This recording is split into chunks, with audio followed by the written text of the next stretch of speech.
Tahimik na pumasok ang binatang pulis na si Tonyo sa inuupahan niyang apartment na may isang kwarto. Kasama niyang nakatira doon ang kapwa niya pulis at kaibigan na si Jeffrey. Bukod kay Jeffrey, kasama rin nila doon ang kababata niyang si Benjo na halos 6 na buwan pa lamang sa Maynila. Pagpasok ni Tonyo ay kumunot ang noo niya nang makita si Benjo na nasa sala. Nakaupo ito sa sofa habang nanonood ng basketball game sa maliit na telebisyon. Napansin niya ang benda sa kaliwang paa ni Benjo. Umupo si Tonyo sa pang-isahang upuan sa tabi ng sofa. Uy, tol! Nakauwi ka na pala. Nagluto na pala ako ng ulam. Nagisa na lang ako ng corned beef. Baka kasi hindi ka pa naghahaponan eh. Kumain ka na lang sa kusina. Ano nangyari sa paa mo, tol? Bakit may benda yan? Ito. Naaksidente sa pabrika. Natapilok ako tapos nabali yung buto ko sa paa eh. Ito, pinagpapahinga muna ako ng supervisor namin. Wag daw muna akong pumasok hanggat hindi gumagaling tong paa ko. Ay nako, ikaw talaga. Hindi ka kasi nag-iingat eh. Sus, napakadulas naman kasi dun sa production area sa pabrikang yun eh. Saka, hindi ako ang unang naaksidente dun. Marami nang mas nauna sa akin. Kung ganun, nainggit ka sa mga naunang naaksidente kaya gumaya ka sa kanila. Paano pala ang pagpapadala mo sa pamilya mo sa probinsya natin kung hindi ka muna magtatrabaho? Bayad ako, Chong, kahit hindi ako papasok. Ayos, di ba? Nakakapagpahinga na ako, pero sa sahod pa rin ako. Kaya palang saya mo kahit may pilay ang paa mo eh. Sinabi mo pa. O sige, kumain ka na. Mukhang hindi ka pa naghahaponan eh. Mamaya na. Hindi pa naman ako nagugutom eh. Ay, oo nga pala. Si Jeffrey nasan? Naunang mag-out yun sa akin kanina eh. Ewan ko ba kung nasan siya. Pag uwi niya rito kanina biglang naligo. Tapos nag-impake ng mga damit niya. Tapos nung nasa banyo ako, saka siya umalis. Di ko na naitanong kung saan siya pupunta eh. Saan kaya pupunta ang mokong na yun? Wala naman siyang sinabi sa akin na aalis siya ngayon ah. Sa dami ng dala niyang damit, paniguradong magtatagal yun bago bumalik. Nahulog sa malalim na pag-iisip si Tonyo. Inisip niya kung saan maaaring magpunta si Jeffrey. Simula nang maging pulis si Tonyo, ay naging magkaibigan at magkasundo kagad sila ni Jeffrey dahil hindi nagkakalayo ang kanilang edad. Si Jeffrey ang nagturo sa kanya sa mga pasikot-sikot sa syudad dahil mas nauna ito roon kesa sa kanya. Ito rin ang nakaisip na tumira sila sa iisang apartment. Malaki ang tiwala ni Tonyo kay Jeffrey dahil ilang beses na nitong napatunayan ang pagiging totoong kaibigan nito sa kanya. May pag-aalalang naramdaman si Tonyo habang iniisip niya kung saan nagpunta si Jeffrey. Oh, Chong, bigla kaya tang tumahimik dyan. Iniisip ko kasi kung saan maaaring magpunta si Jeffrey. Ngayon lang kasi ito nangyari na bigla siyang umalis nang hindi nagsasabi kung saan siya pupunta. Imbis na nag-iisip ka dyan, bakit hindi mo na lang kaya siya tawagan? May cellphone ka naman, di ba? Hinugot ni Tonyo ang kanyang cellphone mula sa bulsa ng kanyang pantalon. Sinubukan niyang tawagan ang numero ni Jeffrey pero nakapatay ang cellphone nito. Ang ginawa niya ay nagpadala siya ng text message kay Jeffrey kung saan tinanong niya ito kung nasaan ito. Hindi ko siya makontak eh. Patay yata ang cellphone niya. Nako, hindi kaya kung ano nang nangyari kay Jeffrey. Baka may banta sa buhay niya tapos nagtatago na siya ngayon. Yan ang mahirap sa trabaho niyong mga pulis eh. Halos araw-araw ay marami kayong nakakalaban ng mga kriminal. Yung iba, mga big time pa. Tapos kapag kinalaban mo, yun, pagbabantaan ang buhay mo. Sige pa, pakabahin mo pa ako, lintik ka. Joke lang naman. Ikaw naman, tol. Masyado ka namang seryoso eh. Mamaya ko na nga iisipin kung nasan si Jeffrey. Maliligo na muna ako, tapos saka ako kakain. Iniwanan ni Tonyo si Benjo sa sala. Dumiretso siya sa kanilang kwarto upang hubarin ang kanyang uniforme. Nang magtungo siya sa banyo para maligo, ay hindi pa rin nawala ang pag-aalala niya para kay Jeffrey. Pagsapit ng 11:00 ng gabi, ay nahiga na si Tonyo sa kanyang kama. May 3 kama sa kwartong yun at tig-iisa sila nina Benjo at Jeffrey. Bata pa lang ay pangarap na ni Tonyo ang maging isang pulis. Yun ay dahil lumaki siya sa pamilya kung saan ang kanyang tatay at lolo ay kilalang mga antingero na nakikipaglaban sa mga aswang. Bayani ang tingin ng mga tao sa lolo at tatay ni Tonyo sa kanilang lugar. Ang bagay na yon ang nag-udyok sa kanya para maging pulis dahil gusto niya na maging tagapagtanggol ng mga naaapi at maging kalaban ng masasama. Sinuportahan naman ng pamilya ni Tonyo ang pangarap niyang yon at sobra siyang ipinagmamalaki ng mga ito nang maging ganap na siyang pulis. Tapat si Tonyo sa kanyang sinumpaang tungkulin. Hindi siya nadadala sa suhol at palagi niyang tinatandaan ang paalala ng tatay niya na mamuhay siya ng marangal at hindi niya kailangan maging mapagsamantala. Unti-unti nang nakaramdam ng antok si Tonyo nang narinig niya ang pagtunog ng kanyang cellphone na nakapatong sa maliit na lamesa sa tabi ng kanyang kama. Agad niya yung kinuha at sinagot ang tawag nang malaman niyang si Jeffrey ang tumatawag. Hello? Hello, Jeffrey? Tol, Anak ng tutsa, saan ka ba nagpunta? Ang sabi ni Benjo ay nag-impake ka daw ng mga damit mo at umalis ka. Ayaw mo na ba kaming makasama kaya umalis ka nang hindi nagpapaalam? uy hindi ah. Nagmamadali lang talaga ako kanina kasi naghahabol ako ng biyahe pa uwi sa probinsya namin eh. Ang totoo niyan, ay sakay ako ngayon ng bus. Nasa biyahe na ako. Tumawag lang ako nang natanggap ko ang text mo. Pauwi ka pala sa inyo eh. Akala ko naman kung saan ka pupunta. Ano palang meron at bigla kang uuwi sa probinsya nyo? May emergency ba? Wala naman tol. Piyesta kasi sa amin eh. 1 linggo ang selebrasyon ng piyesta sa amin. Kaya 1 linggo rin ako mawawala. Ang ibig ko sabihin tayo pala. Ha? Teka. Anong tayo pala? Oo, tayo. Kasi ipinaalam na rin kita kay Sir Mariano na sasama ka sa akin. Pumayag naman siya. Ayun, approve na ang leave mo ng 1 week tol nang dahil sa akin. Ang kailangan mo na lang gawin ay mag-impake at sumunod sa akin sa probinsya namin. Teka. Nagbibiro ka lang, di ba? Hindi ah. Seryoso ako, Tonyo. Pumayag na nga si Sir Mariano. Kasi kahit siya nga napansin na masyado ka ng pagod sa pagtatrabaho mo. Ang dami na kayong nakakapansin na palagi ka nakatulala sa opisina. Tol, ako na nagsasabi sa'yo, kailangan mo ng bakasyon. Sorry kung nagdesisyon ako nang hindi ko ipinapaalam sa'yo ah. Alam ko kasi natatanggihan mo ako eh. Kaya ako nang gumawa ng paraan para makapagbakasyon ka. Ikaw talaga, oo. Hindi mo na dapat ginawa yan. Matatambakan lang ako ng trabaho pagbalik ko eh.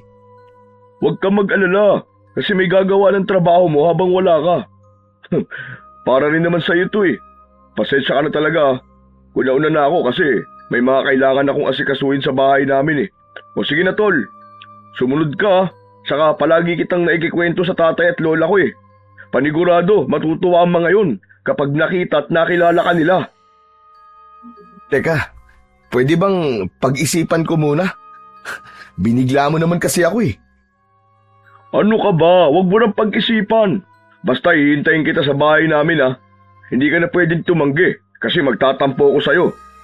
Dati pa kita niyayaya na sumama sa amin kapag umuwi ako ron eh, di ba? Iti-text ko na lang sa'yo kung paano ka makakapunta sa amin. O sige na tol, malulobat na to cellphone ko eh.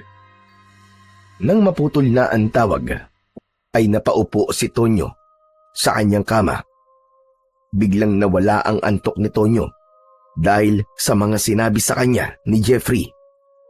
Makalipas ang ilang sandali, ay nakatanggap siya ng text message mula kay Jeffrey. Detalyadong nakalagay doon kung paano makakapunta sa bahay ni na Jeffrey sa probinsya. Maya-maya pa ay nakita ni Tonyo na bumangon si Benjo mula sa higaan nito. Umupo ito sa gilid ng kama ni Tonyo. Si Jeffrey ba yung kausap mo kanina, tol? Oo. Ano sabi niya? Alam mo na ba kung nasan siya ngayon? Nasa biyahe pauwi sa probinsya nila ngayon. Piyesta daw kasi sa kanila. Ganun ba? Akala ko naman kung saan siya pupunta. Ang dami niya kasing dalang damit eh. Pero bakit parang hindi may pintay ang mukha mo? May problema ba? Si Jeffrey kasi, ipinagpaalam niya ako kay Sir Mariano na mag-leave ng 1 linggo. Tapos, pinapasunod ako ni Jeffrey sa probinsya nila. Inimbitahan niya ako sa piyesta nila. Ang sabi niya, napapansin daw niya na sobra na akong pagod sa pagtatrabaho. Kaya kailangan ko raw ng bakasyon. Maganda naman pala layunin ni Jeffrey. Kaya kanya inaaya sa kanila eh. Kahit ako, napapansin ko na masyado ka ng subsub sa pagtatrabaho eh. Delikado ang ganyan, tol. Dapat, wag puro trabaho. Bigyan mo rin ng oras sa sarili mo. Marami lang kasi akong hawak na kaso ngayon. Pero sabi ni Jeffrey, may gagawa naman doon ng trabaho ko habang wala ako. Oh, yun naman pala eh. Di sumunod ka na kay Jeffrey sa probinsya nila. O kaya mas maganda kung samahan na lang kita. Total, wala rin naman akong pasok sa trabaho, di ba? Para makapagbakasyon na rin ako. Nagsasawa na ako sa puro building ang nakikita ko eh. Walang Joe.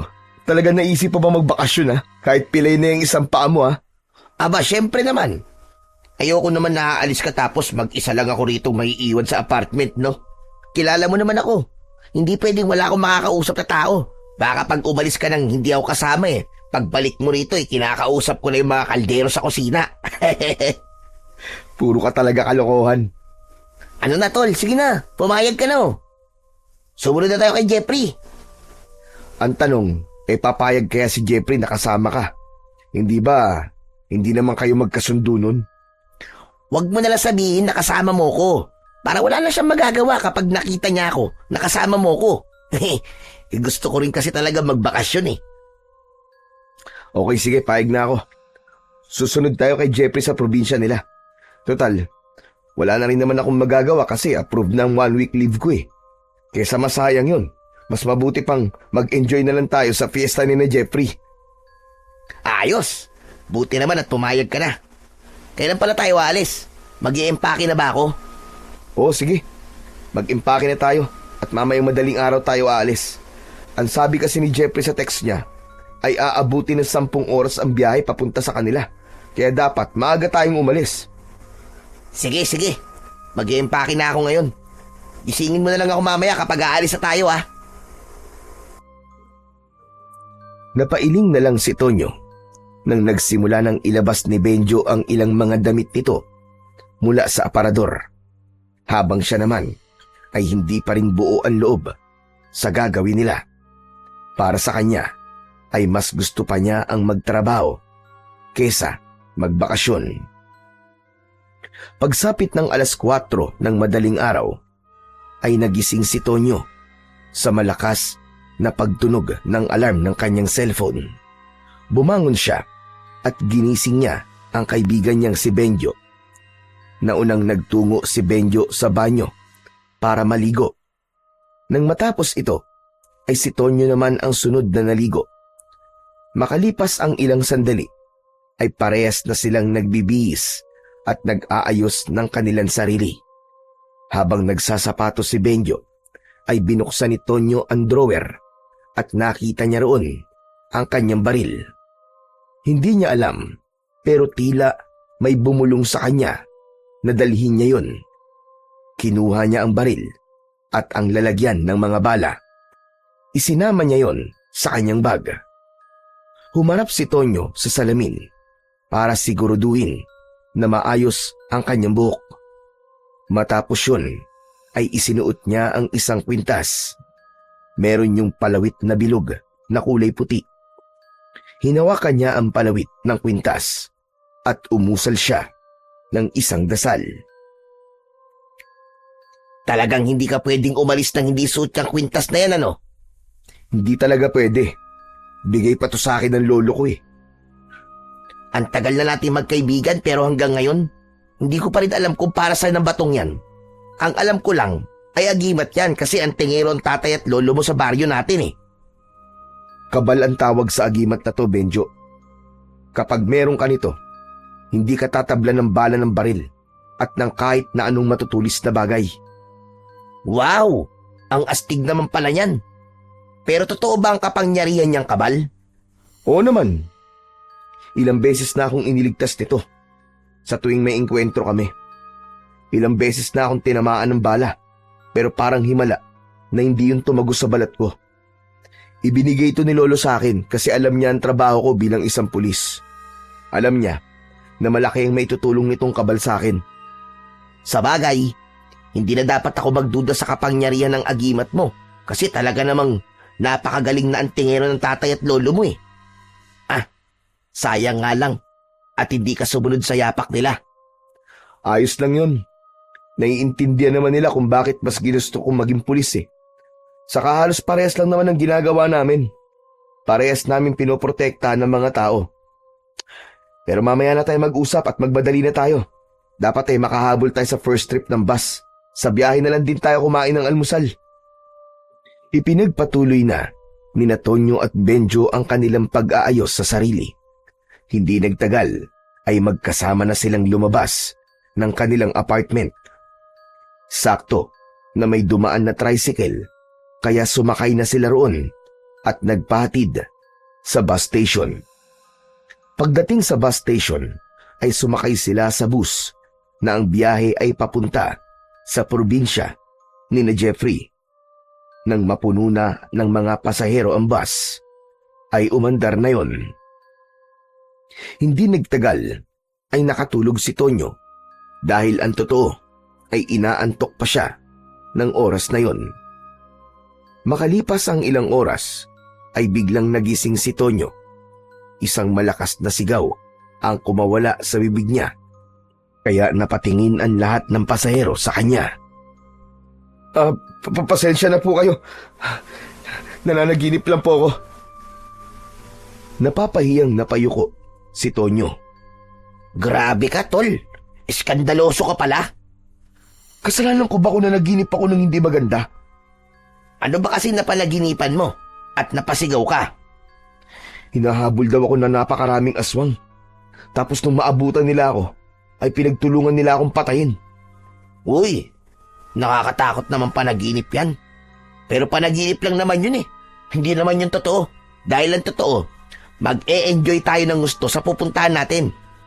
Nakamalay mo, merong magagandang chika bebe doon kina Jeffrey. Yun, di lumabas din ang totoo. Pambira ka. Gusto mo lang maghanap ng mabobolang babae, kaya ipinilit mong makipiyesa tayo kina Jeffrey. Bonus lang naman ang babae, tol eh. Siyempre, pupunta tayo ron para magbakasyon at makipiesta. Ewan ko sa'yo. Pero sa totoo lang, parang iba ang pakiramdam ko sa bakasyon na to eh.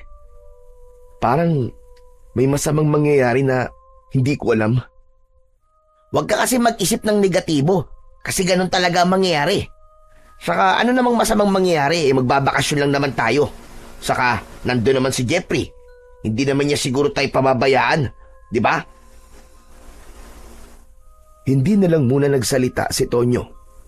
Itinuon niya ang kanyang mata sa labas ng bintana at pilit niyang inalis ang hindi magandang pakiramdam na meron siya.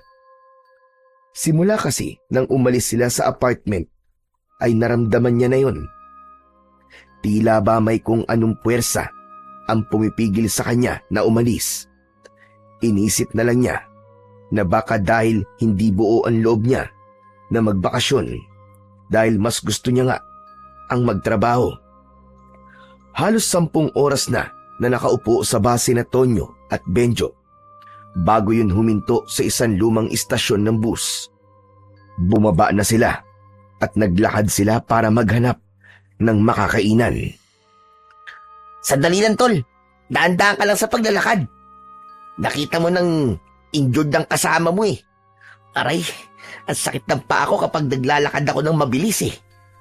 Yan, dapat kasi nagpapahinga ka na lang sa apartment eh. Tapos ngayon magrereklamo ka na masakit ang paa mo. Mas gusto ko pang sumakit ang paa ko kaysa mag-isa ako sa apartment, no? Nakahanap ng maliit na karinderya sina Tonyo at doon na sila kumain. Habang kumakain ay naisipan ni Tonyo na tawagan si Jeffrey pero hindi niya na ito makontak. Ano naman kayang nangyari rito kay Jeffrey? At patay na naman ang cellphone niya. Baka naman lobat lang o kaya busy. Pero sinabi ba niya sa text niya kung ano ang sunod na sasakyan natin? Oo, magji-jeep daw tayo tapos sasakay ng tricycle. Yun na raw ang mag-aatid sa atin sa baryo nila. Sinungaling din talaga ang Jeffrey na yun, no? Akala ko ba sabi niya 10 oras ang biyahe papunta sa kanila. Yung pala, 10 oras sa bus. Tapos, may sasakyan pa. Anak ng weteng, oo. Napakalayo naman ng baryo nila.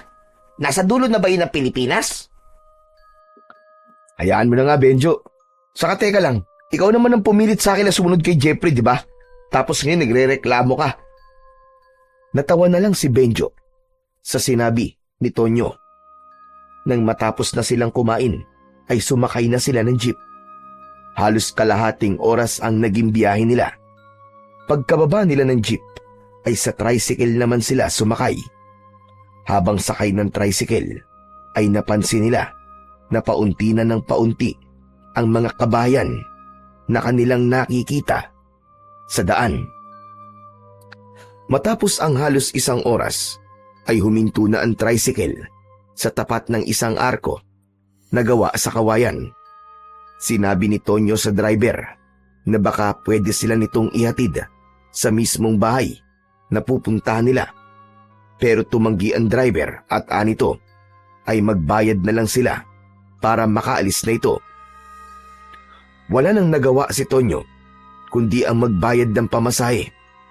Pagkababa nila ng tricycle ay kapansin-pansin ang pagmamadali ng tricycle driver na umalis. Grabe, ang sama naman ng ugali ng tricycle driver na yon.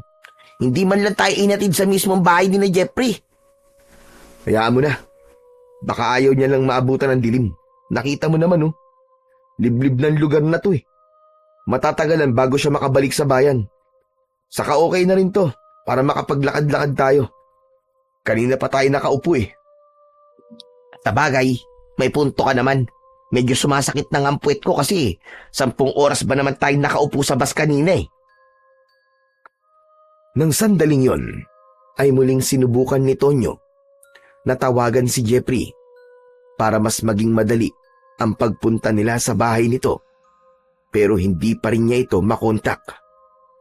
Wala na siyang nagawa kundi ang muling basahin ang huling text message na ipinadala sa kanya ni Jeffrey. Ano, tol? Hindi pa ba tayo maglalakad? Teka, sandali. Binabasa ko pa tong huling text ni Jeffrey. Hindi pa rin kasi siya sumasagot sa tawag ko, eh.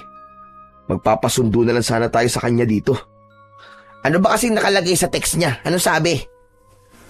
Ang sabi niya, ang bahay daw nila ay meron 2 puno ng mangga sa unahan. Tapos, may bakod daw na gawa sa kawayan. Anak nang, mukhang lahat ng bahay dito sa baryong to. May 2 puno ng mangga sa harapan tapos kawayan yung bakod, eh. Anak ng weteng, oo. Pinagloloko tayo ng kaibigan mong yan, ah. Kaya mainit ang dugo ko dyan, eh. Kakaltukan ko yan pag nakita ko, tignan mo. Ang mabuti pa, isimulan na natin ang paghahanap sa bahay ni Jeffrey. Saka, magtanong-tanong na lang din tayo sa mga taong makikita natin. Pero, magpapaalala lang ako sa iyo, ha. Nasa teritoryo tayo ni Jeffrey, Benjo. Tigilan mo muna ang pangiinis sa kanya, ha. Hindi ko may papangako pero susubukan ko. At wala akong pakialam kahit nasa teritoryo niya tayo. Wow! Ang tapang mo naman. Ikaw na lang dapat ang nagpulis imbis na ako Nagtawanan ang dalawa. Hindi nagtagal ay nagsimula na silang maglakad papasok sa mismong baryo ni na Jeffrey. Kapansin-pansin na napakatahimik ng lugar na yon. Nang isang matandang babae ang nakita nila, ay agad nilang itinanong dito kung saan ang bahay ni Jeffrey at itinuro naman yun sa kanila ng matanda. Matapos magpasalamat ay nagpatuloy na sa paglalakad ang dalawa. Tol, parang nakakatakot naman ang mga tao sa baryong to. Tignan mo, pinagtitinginan tayo ng mga tao. Tapos yung matandang babae kanina na napagtanungan natin, parang may itinatago. Hindi siya makatingin ng diretso sa atin, tol. Alisin mo na nga yung pagiging judgmental mo. Saka hindi ba ikaw ang nagsabi sa akin na wag akong mag-isip ng negatibo? Tapos ikaw naman pala nag-iisip ng hindi maganda. Saka, normal na pagtinginan tayo ng mga tao. Kasi bago tayo sa paningin nila, dayo tayo dito. Sa'yo nang napapansin ko sa lugar na to Anong magagawa ko? Tumahimik ka na lang at baka mamaya may makarinig pa sa'yo. Mamaya kuyugin tayo dito Sa kabila ng pagsaway ni Tonyo kay Benjo, ay aminado siya na totoo ang mga sinabi nito. Kapansin-pansin ang pailalim na tingin ng mga tao sa kanila. Hindi yun ang uri ng tingin na nakakita ang mga yon ng bagong muka. Kakaiba ang tingin ng mga tao sa kanila at hindi kayang ipaliwanag ni Tonyo kung ano ang ibig sabihin ng mga tingin na yon. Hindi nagtagal ay narating na nila ang harapan ng bahay na itinuro sa kanila ng matandang babae. Meron yung bakod na gawa nga sa kawayan at naroon din ang dalawang malalaking puno ng mangga. Nakabukas ang gate na gawa sa kawayan kaya tuloy-tuloy silang pumasok sa loob ng bakuran. Si Tonyo ang kumatok sa pinto. Hindi nagtagal ay bumukas yun at bumungad sa kanila ang isang lalaking matangkad. Napasigaw si Benjo nang makita nito ang dugo ang itak na hawak ng lalaki.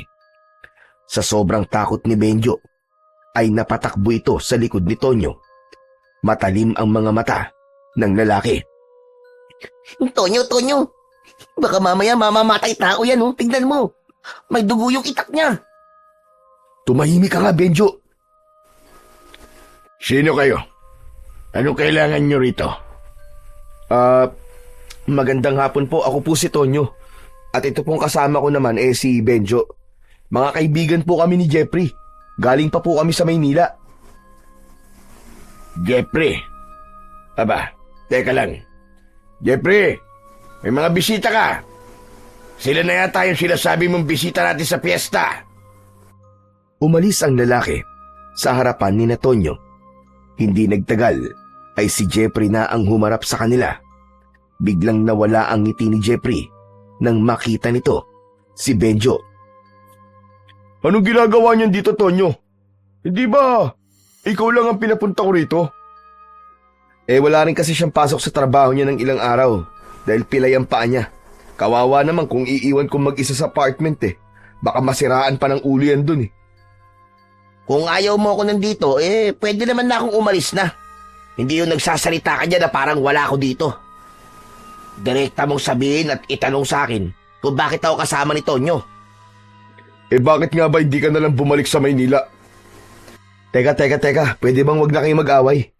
Jeffrey, pasensya ka na kung isinama ko rito si Benjo nang hindi nagsasabi sa'yo. Naawa nga ako sa kanya kung iiwan ko siya na mag-isa sa apartment. Tapos, may injury pa siya Ano pa nga ba magagawa ko kasama mo na yan. Hoy Benjo, joke lang yung pinapaalis na kita. Baka naman isipin mo na masama ang ugali ko. Pasok na pala muna kayo. Sige na. Nilakihan ni Jeffrey ang pagkakabukas ng pinto at saka pumasok sina Tonyo at Benjo sa bahay nito. Naupo sila sa mahabang upuan na gawa sa kawayan. Malawak ang bahay ni Jeffrey. Gawa ang dingding sa malalapad na tabla at ang bubong ay pawid. Mula sa sala ay nakita ni Tonyo ang lalaking nagbukas ng pinto sa kanila. Nasa kusina ayon habang nagtatadtad ng karni ng baboy. Tila napansin ni Jeffrey na nakatingin si Tonyo sa lalaki, kaya muli itong nagsalita. Oo nga pala. Tatay ko'y nagbukas ng pinto sa inyo kanina. Sandro ang pangalan niya. Si Lola Rosita naman ay nasa kwarto niya. Mamaya ko na kayo ipapakilala sa kanya kasi nagpapahinga siya sa oras na to eh. Kumusta nga pala naging biyahe niyo? Ayun, namamaga magkabila ang pisngi ng puwet namin kasi 10 oras kami nakaupo sa bus. Akala ko naman 10 oras lang ang biyahe, pero hindi naman pala. Kung magrereklamo ka lang, hindi ka na sana sumama kay Tonyo. Oo. Ayan na naman kayong dalawa eh. Magsisimula na naman kayo mag-away. Pwede bang kahit sa buong bakasyon na lang na to, ay magkaayos muna kayong dalawa? Hindi ba kayo may gusto na magpahinga ako sa trabaho? Sa tingin nyo ba, makakapagpahinga ako kung nagbabangayan kayo palagi? Sorry na, tol. Ito kasi si Jeffrey. Palagi na lang akong tinatable. Anong ako? Kung maayos ka na sanang kausap, hindi ako maiinis sa'yo. Oo, yan na naman. Kakasabi ko lang, di ba? Tama na nga yan. Sige kayo, kapag ako nainis, babalik na lang ako sa apartment natin. Mas okay pa yata dun eh, kasi tahimik dun. Okay, sige. Ako na magpaparaya, pangako. Hindi ko na muna aawayin si Benjo habang nandito tayo. Napailing na lamang si Tonyo. Noon pa man, ay hindi na talaga magkasundo sina Benjo at Jeffrey dahil sobrang magkaiba ang ugali ng dalawa. Si Benjo ang tao na masayahin at maingay, habang si Jeffrey naman yung seryoso at madalas na tahimik. Inakala ni Tonyo na normal lang na hindi magkasundo ang dalawa nung una, kasi bago pa lang magkakilala ang mga ito. Pero nang tumagal ay mas lalong tumindi ang bangayan ng dalawa. Oo nga pala, ang mabuti pa ay magpahinga na muna kayo. Alam kong pagod kayo sa biyahe. Tara na, at ihahatid ko kayo sa magiging kwarto ninyo. Nagtungo si Jeffrey sa isang nakasaradong pinto at binuksan nito yon. Nang pumasok ito, ay sumunod sina Tonyo at Benjo. May normal na laki ang kwarto at may isang papag na kasya ang 2 tao. Meron doong malaking bintana na natatakpan ng itim na kurtina.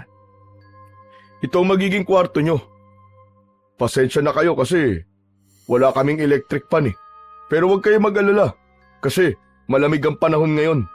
Kaya hindi nyo na rin talaga kailangan ng electric fan. Baka mangatog kayo. Ang totoo kasi niyan eh, walang linya ng kuryente dito. Pero may signal naman na cellphone. Yun nga lang, mahina at madalas nawawala pa. Ano? Bakit hindi mo sinabi na wala pa ng kuryente dito? Paano kami makakapag-charge ng cellphone namin? Hindi ba sinabi ko sa text kay Tonyo na libliban lugar namin? Sana naisip mo na walang kuryente dito. Kahit na. Sana sinabi mo kagad ng mga ganung bagay para hindi kami nagugulat. Benjo, hayaan mo na nga. Okay lang yan. Hindi rin naman natin siguro masyadong magagamit ng cellphone kasi nasa bakasyon tayo, di ba? Buti ka pa, Tonyo, malawak ang pangunawa mo. Sa kasadami ng mga activity dito sa baryo namin sa loob ng 1 linggo, sigurado ko na hindi nyo na may isipang gumamit ng cellphone. Siguraduhin mo lang na mag-i-enjoy kami rito dahil kung hindi, babayaran mo yung pamasahe namin papunta rito at pabalik sa Maynila. Kahit ako pa magbayad ng share mo sa upa ng 1 taon para manahimik ka lang. Yabang talaga nito, oo. O paano? Iiwan ko na kayo rito para makapagpahinga na kayo. Tutulungan ko lang ang tatay ko sa pagluluto ng hapunan. Sige tol, maraming salamat. Ngumiti si Jeffrey, saka ito lumabas ng kwartong yun. Isinarado ni Tonyo ang pinto at siniguro niya na nakakandado yun. Naupo si Benjo sa gilid ng kama habang si Tonyo ay humiga na.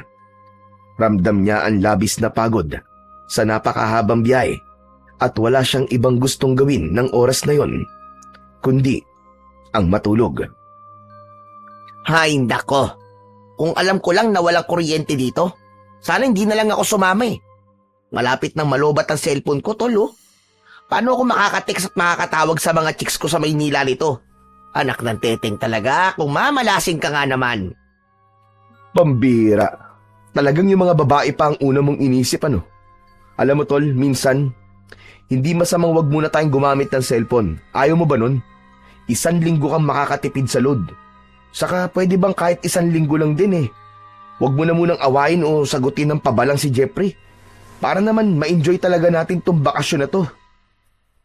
Ewan ko ba, tol? Hindi ko talaga kayang makasundo yung kaibigan mo na yun. Ang init ng dugo ko sa kanya. Alam mo naman na sinusubukan kong makasundo siya eh. Pero wala talaga. Mabigat ang pakiramdam ko kay Jeffrey. Tol, mabait naman si Jeffrey. Kung hindi naman siguro kami magkakasundo. Bigyan mo na siya ng pagkakataon na mapalapit sa'yo. Nako, tol, maraming beses ko na sinubukan na magkasundo kami. Pero wala talagang pag-asa. Kung hindi nga lang ako mag-isa sa apartment ng 1 linggo eh, hindi ako sasama sa'yo dito eh. Saka, parang nakapagsisisi na magpunta rito. Hindi mo ba napansin yung tatay ni Jeffrey? Parang nakakatakot siya, Chong. Lalo na yung tingin niya sa atin kanina. Nako, parang kayang-kaya niyang pumatay ng tao eh. Saka parang kakainin niya tayo ng buhay kung makatingin siya. Hoy, ano ka ba? Huwag ka nga magsalita ng ganyan sa mga taong nagpatuloy ng maayos sa atin dito. Baka mamaya may makarinig sa'yo eh. Nakakahiya. Eh, sa'yo nang napansin ko eh. Anong magagawa ko? Alam mo kung ano magagawa mo?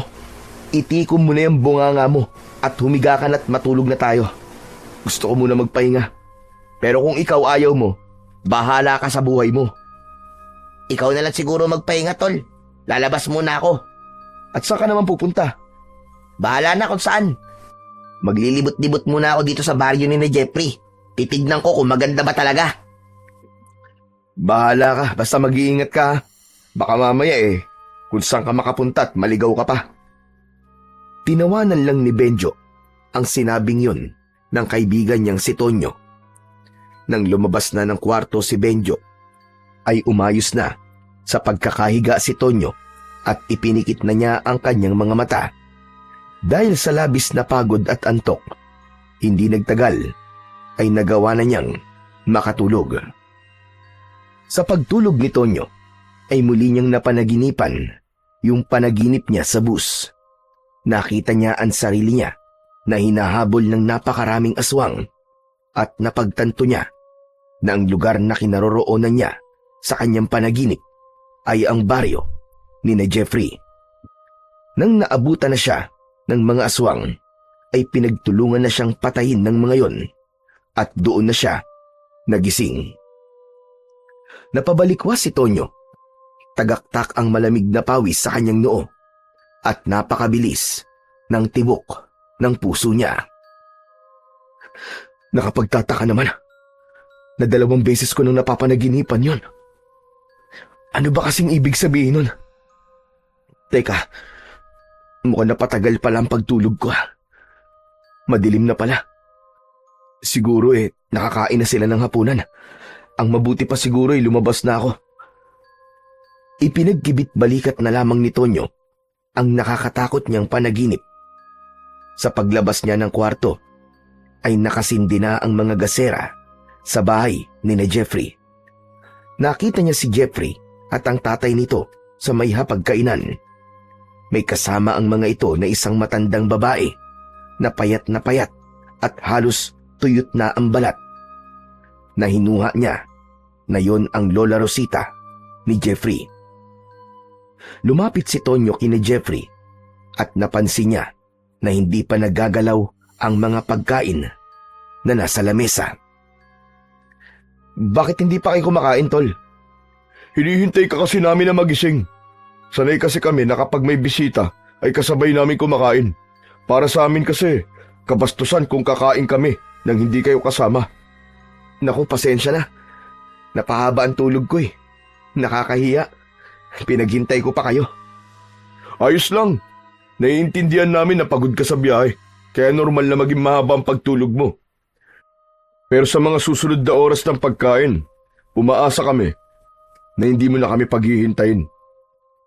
Hindi alam ni Tonyo, pero napansin niya na masyadong seryoso ang pagsasalita ni Jeffrey, habang ang tatay at lola nito ay pailalim kong makatingin. Hindi diretsong nakatingin ang mga ito sa kanya, pero ramdam niya ang bigat ng titig ng mga ito sa kanya. Pasensya ka na talaga, Tol, ha? Hayaan niyo po sa susunod ay hindi na ito mauulit. Oo nga pala, si Benjo. Nasaan siya? Ang sabi niya ilalabas siya eh. Hindi pa ba siya bumabalik? Hindi pa. Aba, nasaan na kaya ang mokong na yun? Hindi kaya naligaw na yun?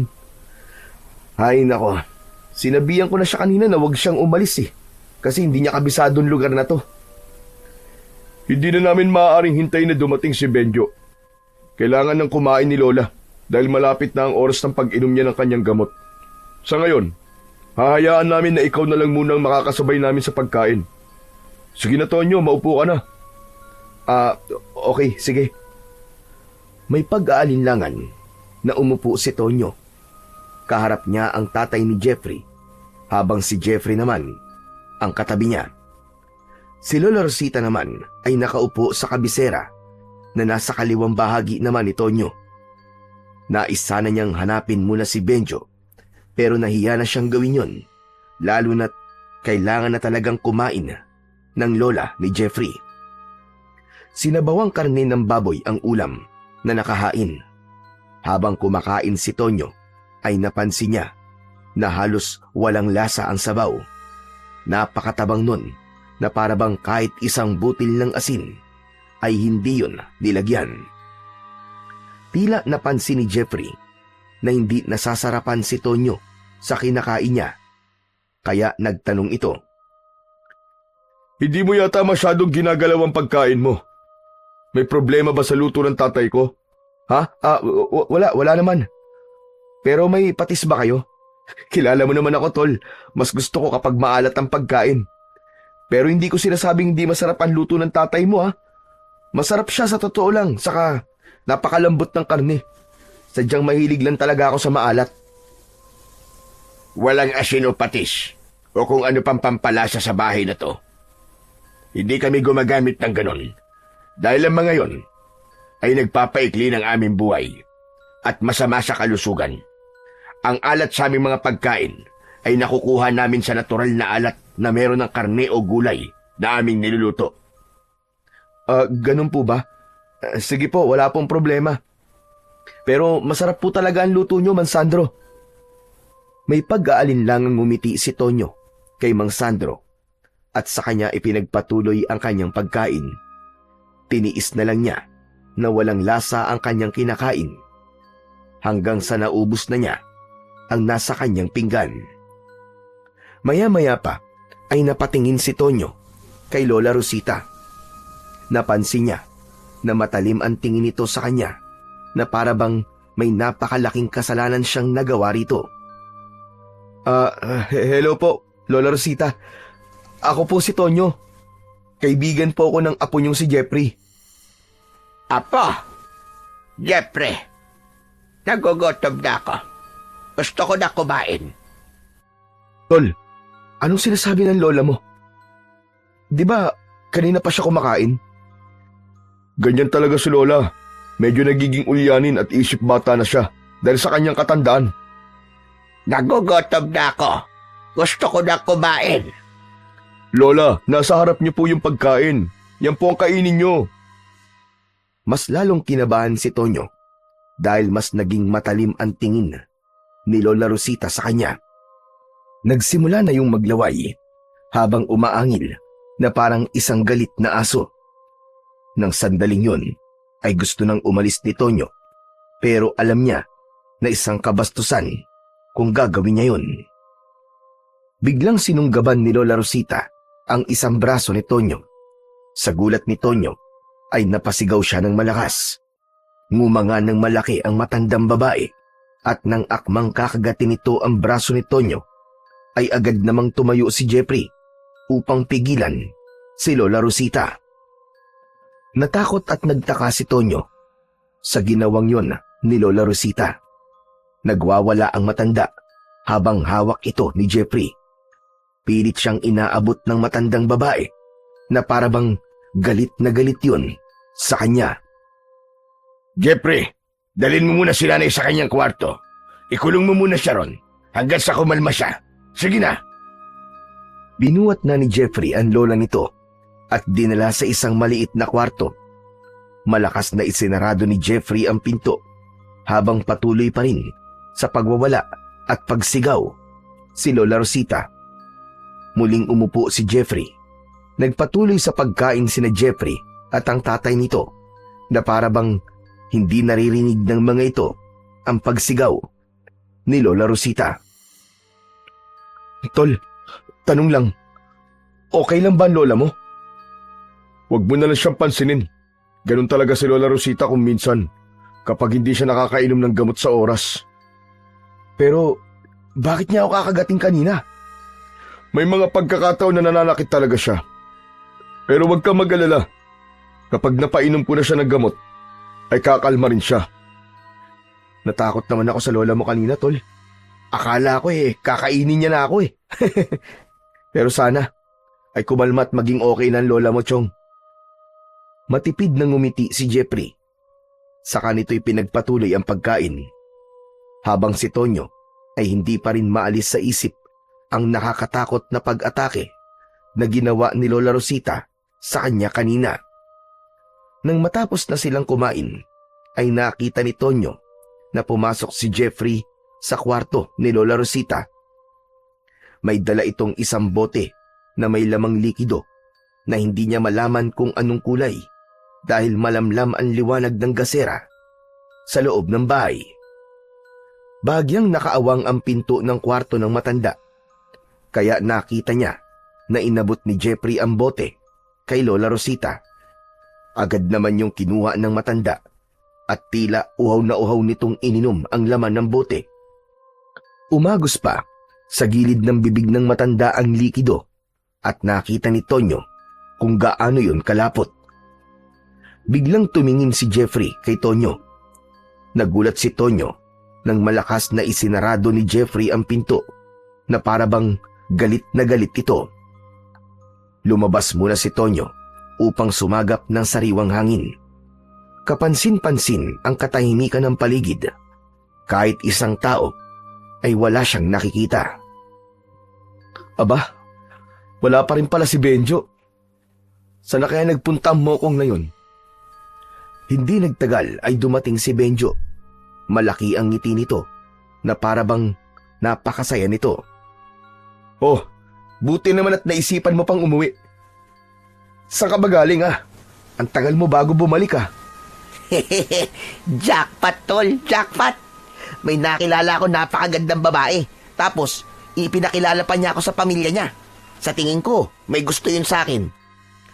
Sinasabi ko na nga hindi ka naman sumama rito para sa fiesta Nandito ka kasi maghahanap ka ng babaeng maluloko mo. Ano ba masama ron? Malay mo, nandito pa lang mapapangasawa ko. At sa tingin ko, ay nakita ko na siya. Pumasok ka na at kumain ka na.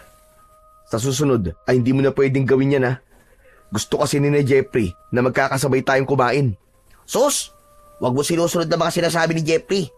Bisita nila tayo rito, no? Yun na nga Bisita tayo kaya dapat marunong tayong rumispeto sa patakaran sa bahay na to. Oo na. O sige, kakain na muna ako. Ano palang ulam?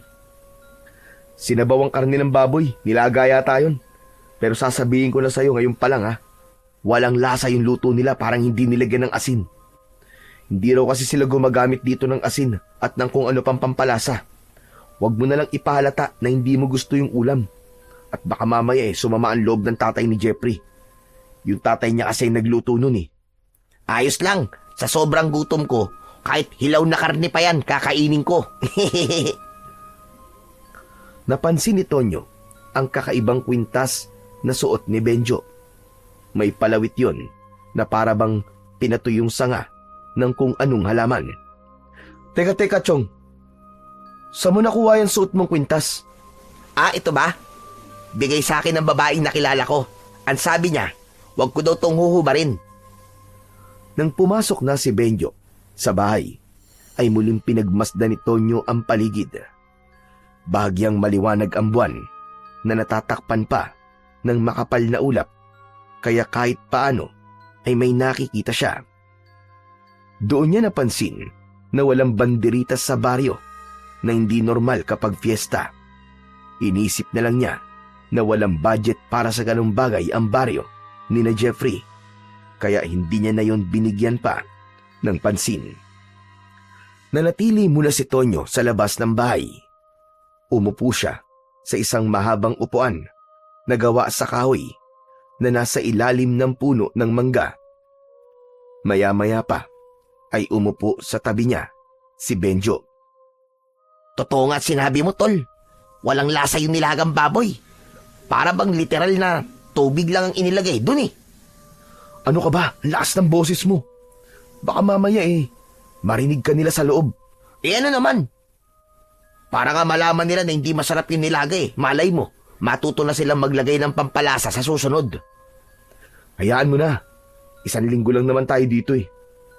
Ano pa lang nangyari doon sa sinasabi mong babae na nakilala mo kanina? Tamo? Interesado ka naman pala? Ayun. Pinakilala niya ako agad sa pamilya niya. Ang bait nga ng nanay at tatay niya eh. Parang gusto nila pakasalan ko na kagad ang anak nila. Saka napakaganda niya, tol. Morena, tapos sexy pa. Alam mo ba yung ganda na Pilipinang-Pilipina? Ganun siya. Walang-wala yung mga babae sa Maynila, Chong. Sana'y seryosohin mo na ang isang yan. Kilala kasi kita, Benjo eh. Masyado kang mapaglaro pagdating sa mga babae. Huwag mo nang dalhin dito yung pagiging palikero mo. Tignan natin ang mga mangyayari sa susunod na araw. Ayokong mangako. Loko ka talaga. Pero Benjo, maiba ako. Alam mo bang may nangyari kanina rito? Yung lola ni Jeffrey, bigla na lang nagwala tapos muntik niya na akong kagatin sa braso. Mabuti nga'y napigilan siya ni Jeffrey. Ano? Seryoso ba yan? Hindi kaya may rabies si Lola Rosita? Di ba ganun kapag nagkakarabis? Nagiging parang asong ulol? Wala. Ang sabi ni Jeffrey, ay ganun daw minsan ang lola niya kasi ulyani na raw. Alam mo na, sa sobrang tanda na ni Lola Rosita, ay para na siyang bata kung mag-isip. Sa bagay. Pero, wala ka ba napapansin sa lugar na to, Chong? Parang hindi piyesta, di ba? Tignan mo, walang kabanderi-banderitas.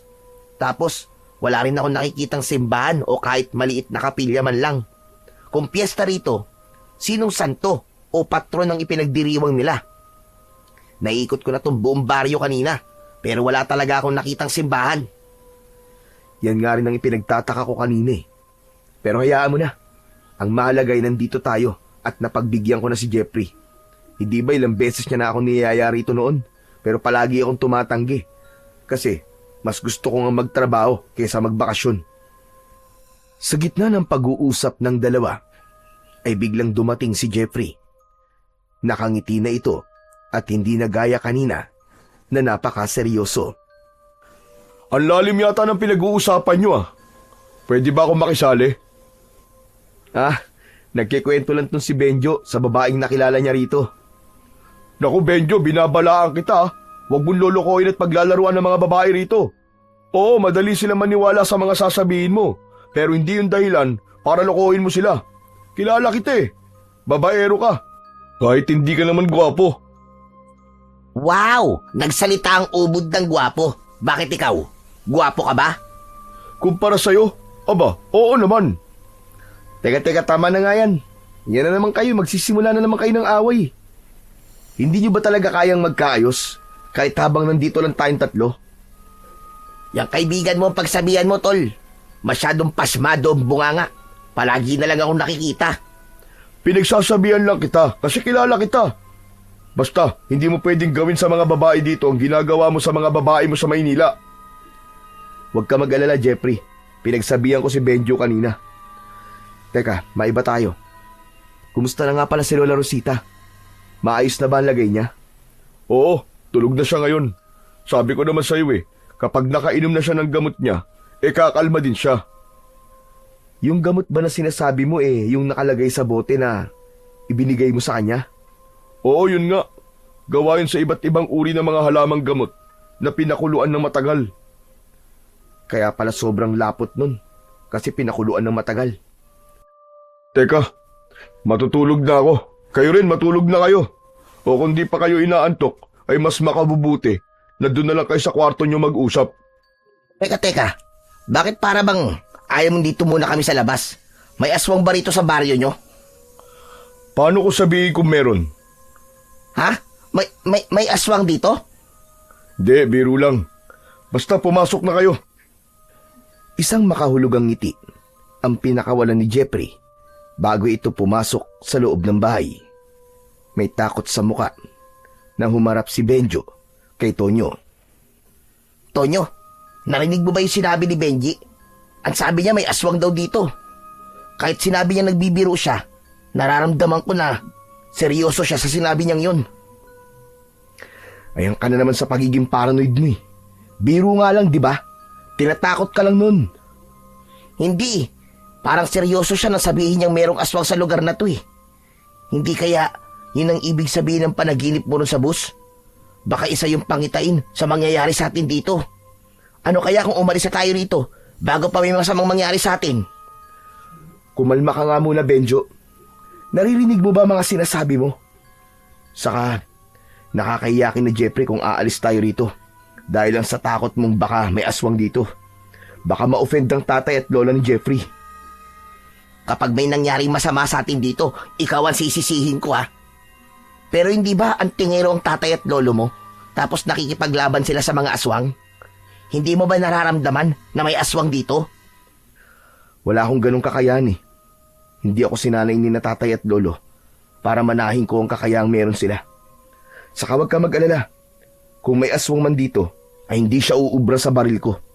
Dinala ko kasi yung service firearm ko eh. Para kung sakaling may hindi magandang mangyari, ay alam mo na. Talaga? Dinala mo yung baril mo? Oo nga, paulit-ulit. Mabuti naman pala kung ganun. At least, meron tayong proteksyon. Ang mabuti pa, pumasok na tayo sa kwarto natin. Iba na ang pakiramdam ko dito sa labas eh. Sus, masyado ka talagang matatakutin. Naniwala ka naman kagad sa sinabi ni Jeffrey na may aswang dito. Pero sige na, pumasok na tayo. Masyado malamig dito eh. Nauna nang pumasok sa bahay si Benjo at bahagyang natawa si Tonyo dahil ramdam niya ang takot nito. Naisip niya na mas mabuti na yun dahil magkakaroon ng takot si Benjo na lumabas tuwing gabi. Nang nasa pintuan na si Tonyo ay napahinto siya nang may narinig siyang napakalakas na pag-alulong sa kung saan. Nagdulot yun ng matinding kilabot sa kanya. Tumingin si Tonyo sa labas at iginala niya ang kanyang mata sa paligid. Pero nang hindi niya na narinig muli ang pag-alulong, ay tuluyan niya nang isinarado ang pinto at sumunod na kay Benjo sa kwarto nila. Sa sumunod na 2 araw ay naging maayos naman ang pananatili ni na Tonyo at Benjo sa bahay ni na Jeffrey. Wala silang nakitang kakaiba at tila karaniwang pamumuhay lang ang meron ang mga tao sa lugar na yon. Isinama pa ni Jeffrey sina Tonyo at Benjo sa ilog na nasa bukana ng isang kasukalan. Doon ay masaya silang naligo, nagtampisaw at naglaro sa malamig na tubig. Halos nakalimutan nilang malayo sila sa syudad at doon naramdaman ni Tonyo na nasa bakasyon talaga sila. Ganun pa man, sa kabila ng sinabi ni Jeffrey na 1 linggo ang pagdiriwang ng fiesta sa baryo nito, ay napansin ni Tonyo na walang gaanong palatandaan ng kasiyahan sa paligid. Wala siyang nakitang mga palamuti, banda o masayang pagtitipon, gaya ng nakasanayan niya sa mga fiesta na napuntahan niya na noon. Tahimik ang mga tao at tila abala lamang sa kani-kanilang gawain. Hindi niya maiwasang magtaka kung bakit kakaiba ang fiesta sa baryong yon. Subalit, pinili muna niyang wag mag-isip ng kung ano-ano at inisip niya na baka ganun lang talaga magdiwang ng fiesta sa baryo ni na Jeffrey. Ikatlong araw ni na Tonyo sa baryo ni na Jeffrey ay patuloy pa ring umaalis si Benjo para makipagkita sa babaeng sinasabi nito na nililigawan nito. Isang hapon, habang nasa labas si Tonyo ng bahay ni Jeffrey, ay nakangiting dumating si Benjo. Alam ni Tonyo na nakipagkita na naman ito sa babaeng nakilala nito sa lugar na yon. Ayos huhulaan ko. Kaya napakalaki ng ngiti mo kasi nakipagkita ka na naman dun sa babaeng yun, no? Hehehe, ano pa nga ba? Siya lang naman ang dahilan ng pagkakangiti ko sa lugar na to eh. Mukhang nagiging seryoso ka na dyan, Ano nga palang pangalan niya? Hindi yung pa sinasabi sa akin, eh. Clarissa. Oh, di ba? Pangalan pa lang, napakaganda na. Baka pwede mo naman akong ipakilala dyan kay Clarissa. Saka na kapag sinagot niya na ako. Baka mamaya maudlot pa yun pag pinakilala ko agad sa'yo eh. Aba, parang sigurado ka na mapapasagot mo siya sa iilang araw na natitira natin dito, Siyempre naman. Nararamdaman ko na gusto niya rin ako. Kaya lang, nagpapakipot pa siya ng konti. Ganun nga yata talaga mga babae rito sa probinsya. Hindi madaling makuha. Pero mas okay nga yun. Kasi, nata-challenge talaga ako, tol. Masaya ako para sa'yo, Benjo. Nakikita ko kasi na sa pagkakataong to ay parang nagiging seryoso ka na sa babae. Sana magtuloy-tuloy na yan. Totoo ang kasiyan na nararamdaman ni Tonyo para kay Benjo. Noon pa man ay kilala niya na si Benjo na hindi marunong magseryoso sa mga babae. Hindi man ito kagwapuhan ay malakas talaga ang dating nito sa mga babae at nadadala rin ng pagiging masayahin ito. Kaya hindi mahirap na magustuhan ito. Kaya para makita si Benjo na natutong manligaw ay isang malaking bagay para kay Tonyo. Kinagabihan, inihaw na baboy ang ulam na niluto ni Sandro. Gaya ng mga nauna nitong niluto ay wala pa rin itong lasa. Kahit sausawan na toyo o suka ay wala rin. Kahit paano ay nasanay na sina Tonyo at Benjo sa ganung uri ng pagkain. Inisip na lang ni Tonyo na ilang araw na lang naman ang ilalagi nila sa lugar na yon at pagbalik nila sa syudad ay makakakain na sila ng mga pagkain na may lasa at gusto nila. Nabasag ang katahimikan nila nang magsalita si Benjo. May itatanong lang po ako. Akala ko ba'y isang linggo selebrasyon ng piyesta dito sa inyo? Bakit hindi namin nakikita ni Tonyo ang selebrasyon na yon? Parang normal na araw lang. May tagtuyot kasing nangyari rito noong nakaraang buwan. Sabi ni tatay, siyempre, walang ani ang mga tao kapag ganun. Kapag walang ani, walang pera. Pero huwag kayo mag-alala. Kasi sa huling araw ng piyesta, ay doon kami maghahanda. Ayun. Sana naman may lasa na ang mga ihahanda nyo. Benjo, ano ba yung sinasabi mo? Biro lang. Joker po ako, Mansandro. Kaya wag niyo po sanang seryosohin ng ibang sinasabi ko. Masarap naman po itong mga luto nyo eh. Hindi nagsalita si Mang Sandro. Nakatingin lang ito ng pailalim kay Benjo. Habang si Tonyo naman ay hiyang-hiya para sa kanyang kaibigan. Alam niya na kahit sinabi nito na nagbibiro lamang ito, ay iba pa rin ang dating nun para sa pamilya ni Jeffrey. Lalo na kay Mang Sandro na siyang palaging nagluluto. Pagsapit ng oras ng pagtulog ay magkatabi ng nahiga sina Tonyo at Benjo sa papag. Hindi nagtagal ay narinig na ni Tonyo ang mahinang paghilik ni Benjo. Hindi maintindihan ni Tonyo kung bakit sa gabing yon ay hindi niya magawang makatulog. Mabigat na ang talukap ng kanyang mga mata, pero tila may kung anong puwersa ang pumipigil sa kanya na pumikit.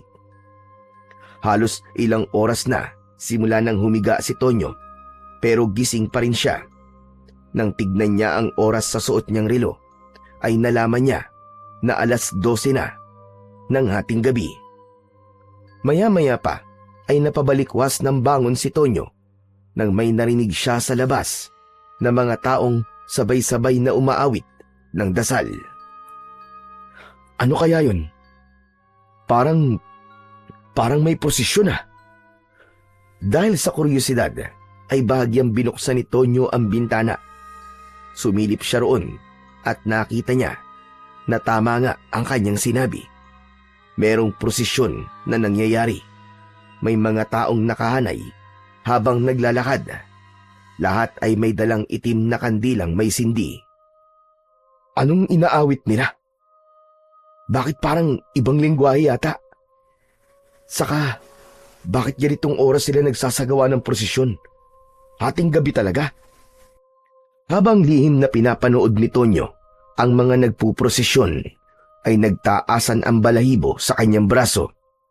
Nang nasa tapat na ng bahay ni na Jeffrey ang mga tao, ay biglang huminto ang mga yon.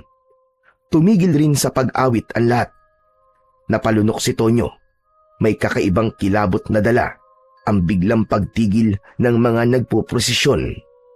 Laking gulat niya nang sabay-sabay na tumingin ang mga tao sa kanya na parabang nararamdaman ng mga yon na pinapanood niya ang mga ito. Sa sobrang takot ni Tonyo ay isinarado niya ang bintana ng malakas. Nagmamadali siyang bumalik sa tabi ni Benjo. Dahil doon ay nagising si Benjo. Ano ba, tol? Bakit naman ang likot mo? Tapos ang lakas mo pa magsarado ng bintana. Ang sarap-sarap na ng tulog ko eh. Storbo ka. Pasensya ka na, tol, ha?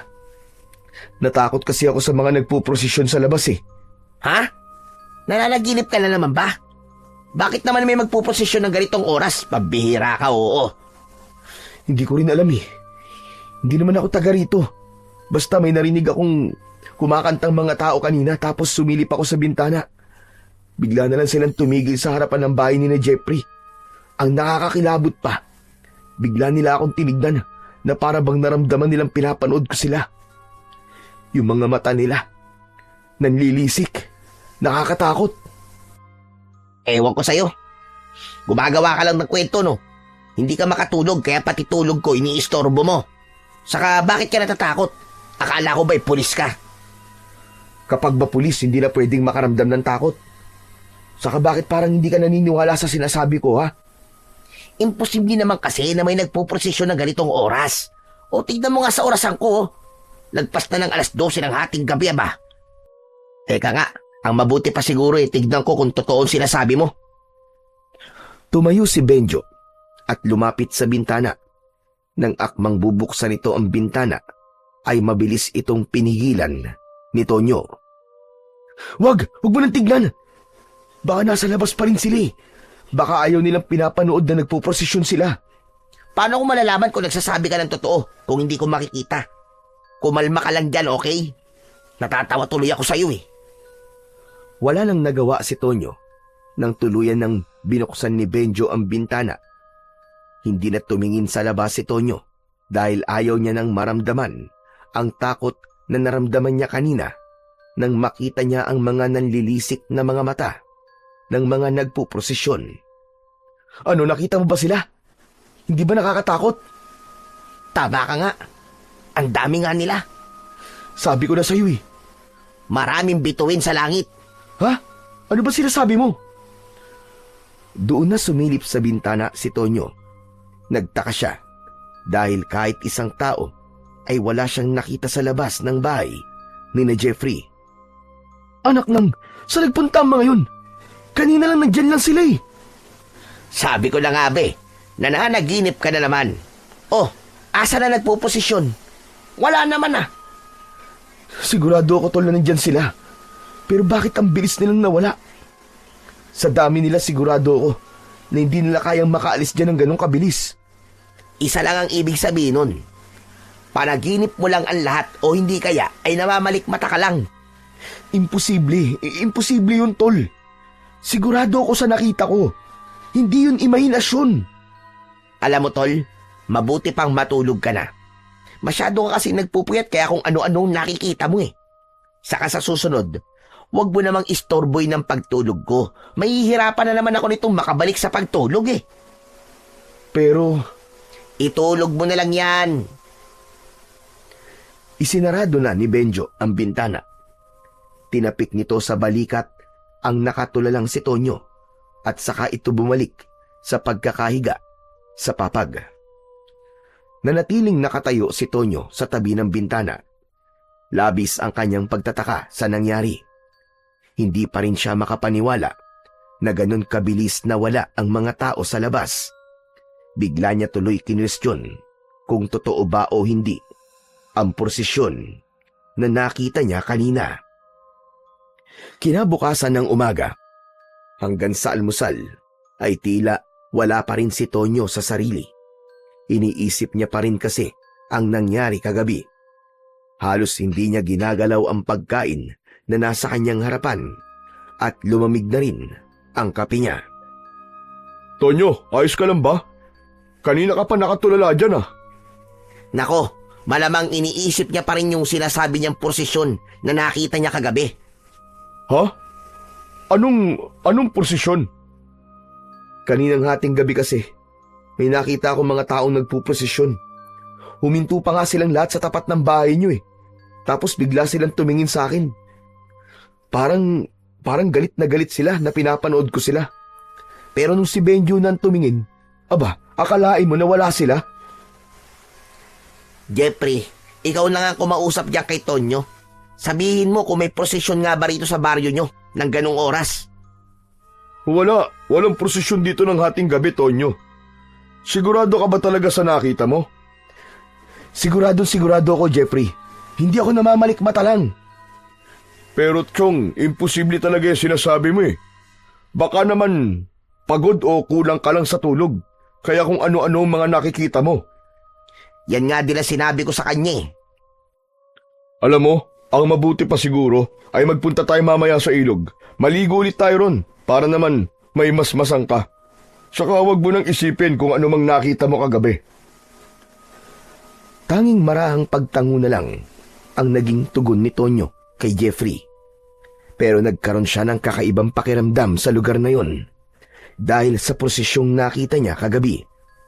Ramdam niya na may mali, ngunit hindi niya matukoy kung ano yon.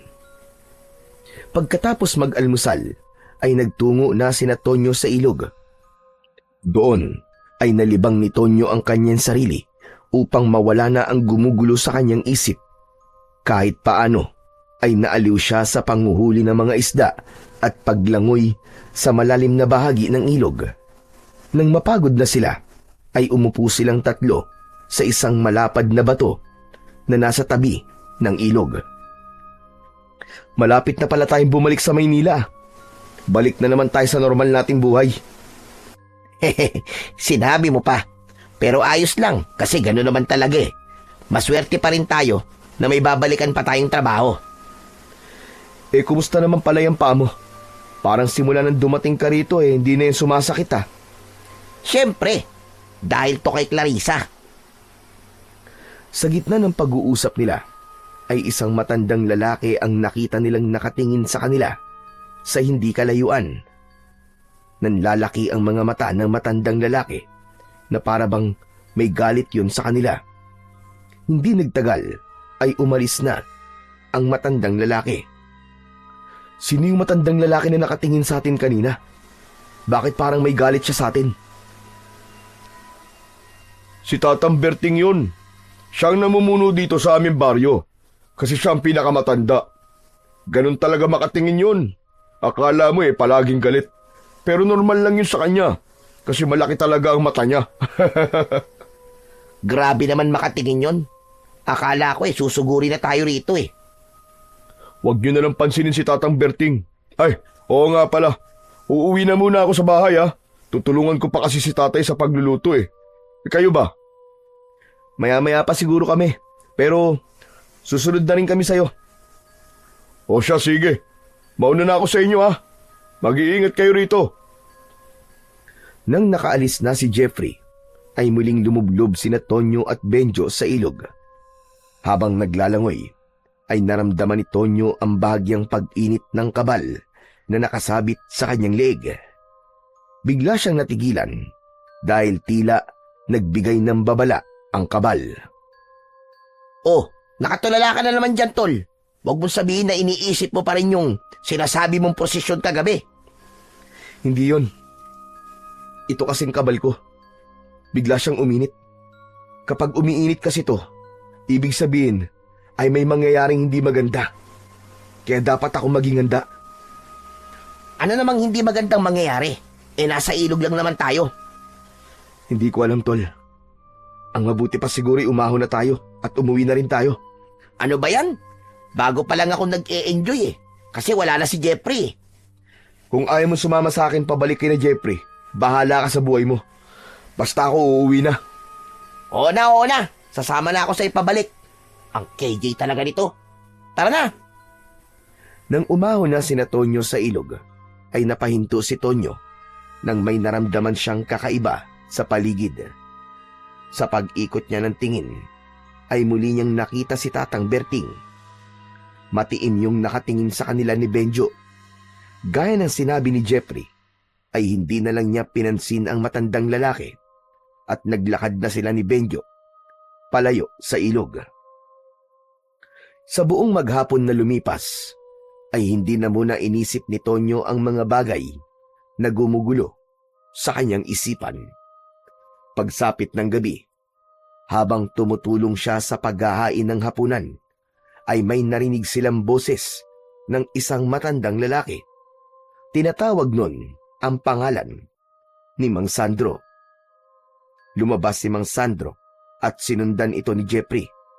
Sumunod na rin sina Tonyo at Benjo sa paglabas at naiwan si Lola Rosita sa kusina. Nagulat si Tonyo nang malaman na si Tatang Berting ang nasa labas. Biglang tumingin ang matandang lalaki kina Tonyo at Benjo. May bisita ka pala, Sandro. Dalawa pa. Bakit hindi mo sinabi sa akin ang bagay na ito? Paumanin, Tatang Berting. Ang anak ko kasi ay nagpapunta sa kanila rito. Galing sila sa syudad. Kahit na.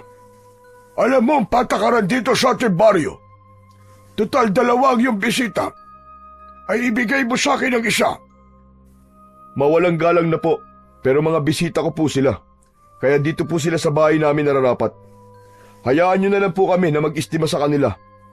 Hindi po ba ilang taon na kaming walang bisita rito tuwing piyesta. Kaya sana ay pagbigyan nyo muna kami sa pagkakataong ito. Hindi muna nagsalita si Tatang Berting na parabang nag-iisip ito habang sina Tonyo at Benjo ay nagtatakang nagkatinginan dahil pareho nilang hindi naiintindihan kung bakit kailangan ibigay ni na Jeffrey ang isa sa kanila ni Benjo kay Tatang Berting. Sige, pumapayag ako. Ngunit sa susunod na piyesta ay dapat mabahagian mo rin kami, Jeffrey. Opo, pangako po, Tatang Berting. Walang imik na tumalikod si Tatang Berting at saka yun naglakad palayo. Nang makabalik na sila sa loob ng bahay, ay agad na nagtanong si Tonyo kay Jeffrey. Tol, tanong lang, anong ibig sabihin ng pinag-uusapan nyo? Tama ba'y narinig namin? Gusto ni Tatang Berting na isa sa amin ni Benjo ang ibibigay nyo sa kanila? Oo, pero hindi naman literal na ibibigay sa kanya. Ang ibig sabihin ni Tatang Berting ay gusto niya na isa sa inyo ang tutuloy sa bahay niya. Bihira kasi kami magkaroon ng bisita dito sa baryo, lalo na tuwing piyesta. Kaya minsan, gusto ni Tatang Berting na tumulong sa pag-welcome sa mga bisita. Ganun lang yun. Wow, napaka-hospitable naman pala ng mga tao rito. Pero huwag nyo nang intindihin yun. Maghain na tayo para makakain na tayo. Medyo nagugutom na kasi ako . Napansin ni Tonyo na tila sinadya ni Jeffrey na putulin na kagad ang kanilang usapan tungkol kay Tatang Berting. Dahil doon ay naramdaman niya na tila may hindi sinasabi si Jeffrey sa kanila ni Benjo. Lumipas pa ang ilang araw hanggang sa dumating na ang huling araw ng piyesta sa baryo ni na Jeffrey. Inasahan ni Tonyo na sa araw na yon ay mararamdaman na niya ang kapistahan sa lugar na yon. Pero nabigo siya. Napansin niya na normal pa rin ang ginagawa ng mga tao roon. Walang nagkakatay ng manok o baboy na panghanda. Ngunit nang naalala niya ang sinabi ni Jeffrey na walang pera ang mga tao roon dahil sa nangyaring tagtuyot nung nakaraang buwan, kahit paano ay naunawaan na niya. Nang umagang yun, ay nakatambay lang sina Tonyo at Benjo sa labas ng bahay. Maya-maya pa ay lumapit si Jeffrey sa kanila. Akala ko ba ang sabi mo maghahanda kayo ngayong huling araw ng piyesta? Bakit hindi ko nakikitang nagkakatay ng kung anong hayop ang tatay mo, ha, Jeffrey? Bakit ba masyado kang atat? Dito sa pamilya namin, nakasanayan na namin na naghahanda kami sa gabi. Kaya mamayang gabi pa kami magkakatay ng kung anong ihahanda namin. Ayos kakaiba din ang trip nyo Pero ano bang ihahanda nyo? Basta, malalaman nyo rin mamaya. Oo nga pala, Jeffrey. Huling araw na pala natin dito sa baryo nyo, no? Maraming salamat kasi inimbitahan mo kami rito. Akala ko hindi na importante ang magbakasyon. Pero na-realize ko na hindi pala pwedeng puro trabaho na lang ako. Kailangan din na huminga ako paminsan-minsan. At masaya ako na kasama ko kayong dalawa ni Benjo sa bakasyon ko to. Masaya rin ako na narito kayo. Alam ko na sa mga nakaraang araw ay naiinip na kayo. Pero huwag kayong mag-alala dahil mamayang gabi, sisiguraduhin namin na yun ang gabing hinding-hindi nyo makakalimutan sa buong buhay nyo. Matapos yung sabihin ni Jeffrey, ay ngumisi ito at saka ito tumalikod para maglakad pabalik sa loob ng bahay. Naguguluhang nagkatingin na naman ang magkaibigang Tonyo at Benjo. Pero walang nagsalita sa kanilang dalawa. May kakaiba na namang naramdaman si Tonyo kay Jeffrey. Napaisip din siya kung ano ang mangyayari mamayang gabi para masabi ni Jeffrey na ang gabing yon ay hinding-hindi nila malilimutan. Habang unti-unting kumakalat ang dilim sa paligid, ay hinintay ni Tonyo na makitang may kakatayin na baboy o manok sina Jeffrey. Pero hindi yun nangyari. Habang nasa kwarto si Tonyo, ay pumasok doon si Benjo. Tol, aalis pala muna ako Pupunta ako sa bahay ni na Clarissa. Bakit? Ano naman gagawin mo ron? Inimbita kasi ako ni Clarissa Ang sabi niya, doon na raw ako maghapunan sa kanila. Baka gusto mo sumama para may pakilala na kita sa kanya. Wag na. Ang pangit naman kung dalawa tayong aalis. Gabi ng huling araw ng fiesta dito Saka hindi ba sabi ni Jeffrey, maghahanda sila? Ay, oo nga pala. Di ako na lang ang pupunta. Pero babalik din ako rito. Basta tiran niyo ako ng handa Hehe. Ikaw ang siba mo talaga. Kakain ka na nga kina Clarissa tapos kakain ka pa rito. Mabuti na sigurado. Baka hindi ako mabusog dun O sige na. Umalis ka na at mag-iingat ka. Ay, sandali pala. Saan nga nakatira si Clarissa? Para kung sakaling kailangan kitang sunduin alam ko kung saan ka pupuntahan. Mula rito sa bahay ni na Jeffrey, 5 bahay, papunta sa direksyon ng ilog. Matapos yung sabihin ni Benjo, ay umalis na ito. Muling naramdaman ni Tonyo ang bahagyang pag-init ng kanyang kabal. Hinawakan niya yon at tinignan. Saan mo ba ako binibigyan ng babala Bakit kasi hindi mo kayang magsalita Di sana, nasabi mo na kung ano o sino ang dapat kong iwasan. Nagulat si Tonyo nang marinig niya ang pagwawala ni Lola Rosita sa kwarto nito.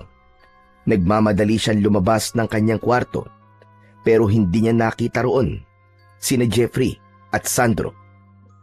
Palakas ng palakas ang sigaw na yon ni Lola Rosita kaya mas lalong kinabahan si Tonyo. Hanggang sa naalala niya ang gamot na pinapainom dito ni Jeffrey sa tuwing nagwawala ang matandang babae. Tumakbo siya sa kusina at hinanap niya ang mga bote ng gamot. Nakita niya ang mga nakatagong bote sa ilalim ng batalan. Natatakpan yun ng marurumi at lumang damit. Kumuha siya ng isang bote pero sa hindi sinasadyang pangyayari ay natalisod siya. Nabitiwan ni Tonyo ang bote at nang bumagsak yun sa sahig ay nabasag yun.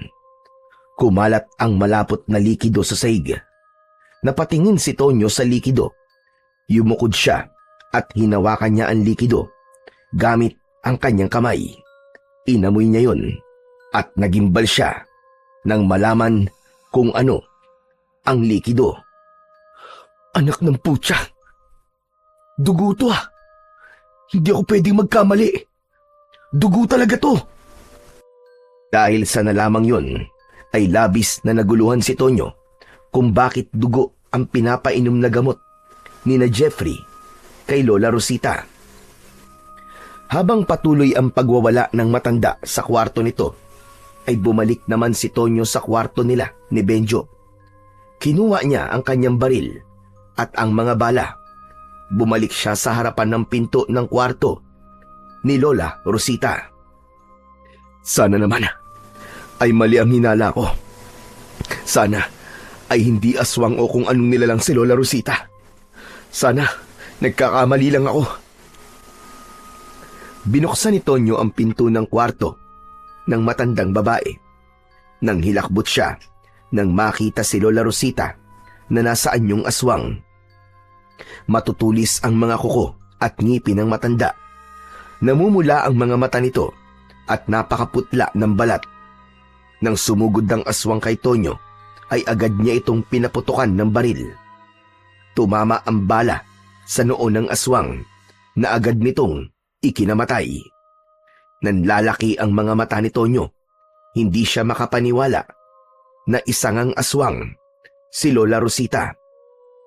Nagulat na lang siya nang biglang pumasok ng bahay si Jeffrey at nagtaka ito nang makitang may hawak siyang baril.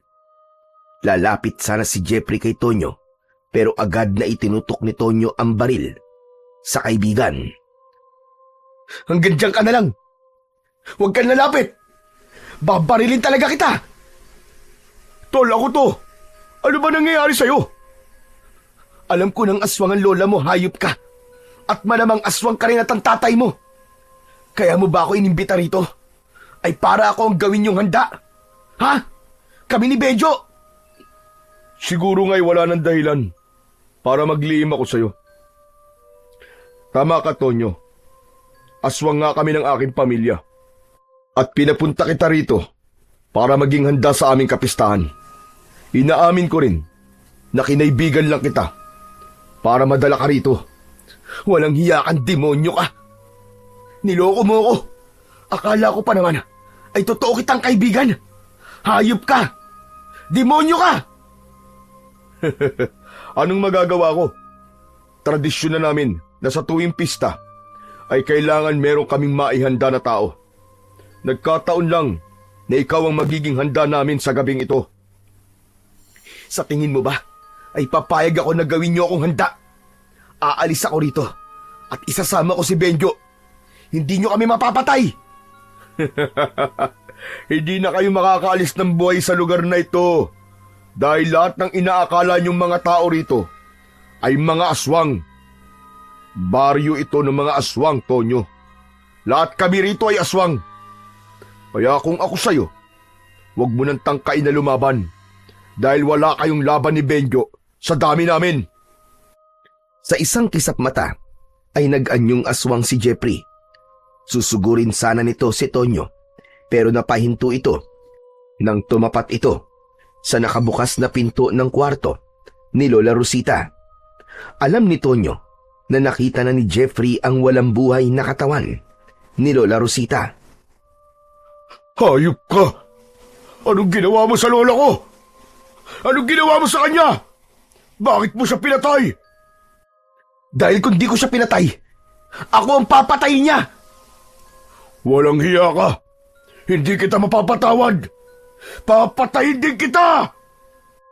Galit na sumugod si Jeffrey kay Tonyo. Pinaputukan niya ito ng baril, pero mabilis itong nakaiwas. Sinunggaban siya ni Jeffrey at natumba siya sa saig habang nasa ibabaw niya ito. Ngumanga ng malaki ang aswang na si Jeffrey at akmang kakagatin ito sa leeg si Tonyo pero tila may kung anong puwersa ang pumigil dito. Hanggang sa napansin ni Tonyo na nakatitig si Jeffrey sa kanyang kabal na nakakwintas sa kanyang leeg. Ramdam na ramdam niya ang takot nito habang nakatingin sa kanyang agimat. Sinamantala naman ni Tonyo ang pagkakataong yon. Alam niya na kung hindi siya kikilos para ipagtanggol ang kanyang sarili, ay siya naman ang papatayin ni Jeffrey. Itinutok niya sa bunganga ng aswang ang baril at pinaputok niya yon. Sabog ang ulo ni Jeffrey. Wala ng buhay na bumagsak ang katawan ng aswang sa ibabaw ni Tonyo. Umalis na si Tonyo sa ibabaw ng katawan ng aswang na si Jeffrey. Saka siya tumayo at tinignan nito. Masakit para sa akin na gawin yan sa'yo, Jeffrey. Pero patawarin mo ko. Dahil alam ko na ako ang mamamatay kung hindi kita papatayin. Sayang. Sayang talaga. Sinayang mo ang pagkakaibigan natin. Tatakbo na sana si Tonyo palabas ng bahay nang biglang humarang sa pinto si Mang Sandro na nasaan yung aswang. Nang makita nito ang bangkay ng anak na si Jeffrey, ay galit na galit itong sumugod. Agad namang itinutok ni Tonyo ang baril sa aswang na si Mang Sandro. Isang putok ng baril ang pinakawalan niya. Tumama ang bala sa balikat ng aswang. Sa pangalawang pagkalabit niya ng gatilyo ay nanlamig siya dahil wala na pala yung bala. Nagmamadaling kinuha ni Tonyo ang mga bala sa kanyang bulsa. Pero paghugot niya sa mga yon ay nalaglag lahat ng bala sa sahig dahil sa kanyang pagmamadali.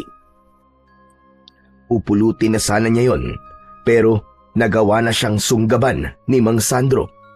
Bumaon ang matutulis nitong mga ngipin at kuko sa kanyang balikat at tagiliran.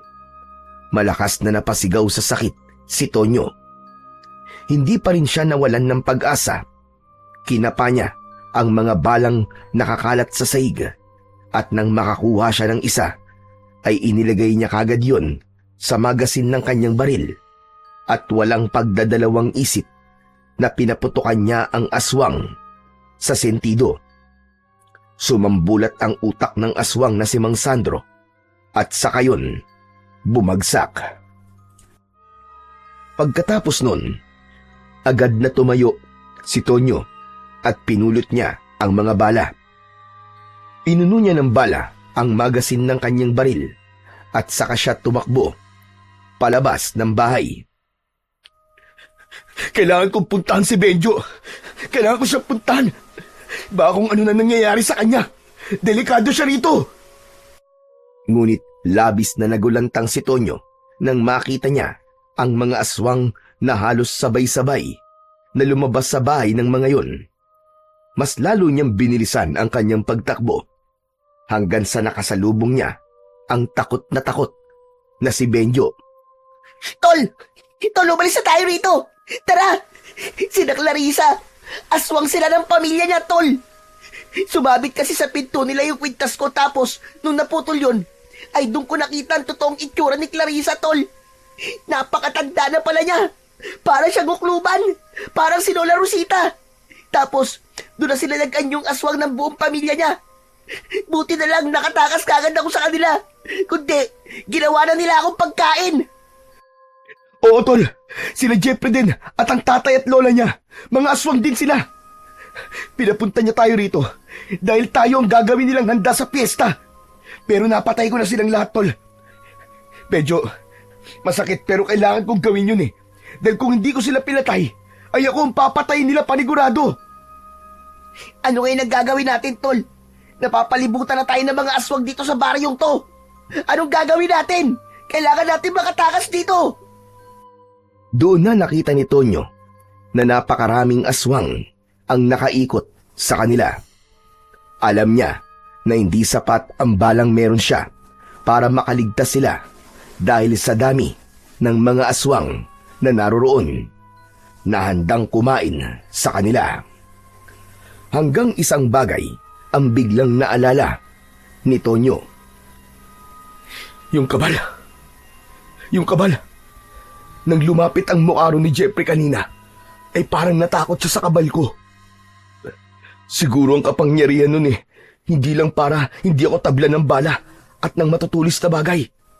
Baka takot din dito ang mga aswang. Tama, takot sila sa kabal. Hinubad ni Tonyo ang kabal at hinawakan niya yon sa tali. Humakbang siya papalapit sa mga aswang at kapansin-pansin na takot nga ang mga yon sa kanyang kabal. Umatras ang mga yon na parabang ayaw ng mga yon na madikit man lang sa hawak na kabal ni Tonyo. O ano? Ano kayo ngayon? Dito pala kayo takot ha? Sige, lumapit kayo! Lapit! Subukan niyo saktan kami! Ano? Lumapit kayo! Mga duwag pala kayo eh! Galit na umangil ang mga aswang na nakapalibot sa kanila. Pero hindi makalapit ang mga yon dahil sa agimat o kabal ni Tonyo. Nagpatuloy sa paglalakad si Tonyo habang hawak-hawak ang kabal. Si Benjo naman ay nakasunod lang sa kanya.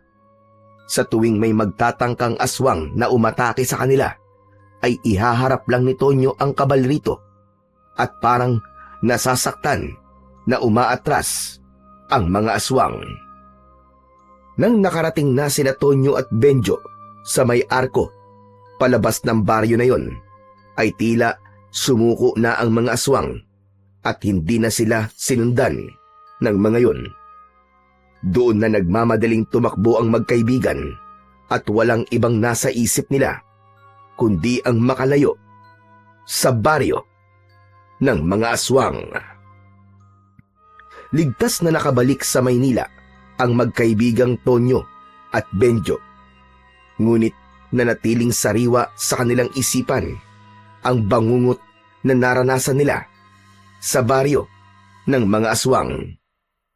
Pinili nilang manahimik at hindi nila ikinuwento sa iba ang mga nangyari dahil alam nilang walang maniniwala sa kanila. Pero para kay Tonyo, masakit na siya mismo ang pumatay sa kaibigan niyang si Jeffrey, ngunit batid niyang yun ang nararapat upang mabuhay sila ni Benjo. Labis ang kanyang pasasalamat sa kabal na nagligtas sa kanilang dalawa.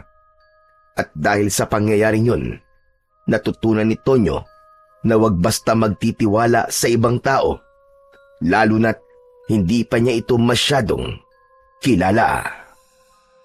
Sa huli, napatunayan ng magkaibigan na walang halimaw o aswang ang makakatalo sa tapang at tiwala ng pusong nagmamalasakit sa bawat isa. Nakaligtas man sila sa baryo ng mga aswang, baon pa rin nila ang alaala ng takot na yun na habang buhay nilang hindi malilimutan. Muling sumikat ang araw sa kanilang daan. Tanda na sa bawat dilim ng panganib ay laging may liwanag na nagmumula sa tiwala at pagkakaibigan.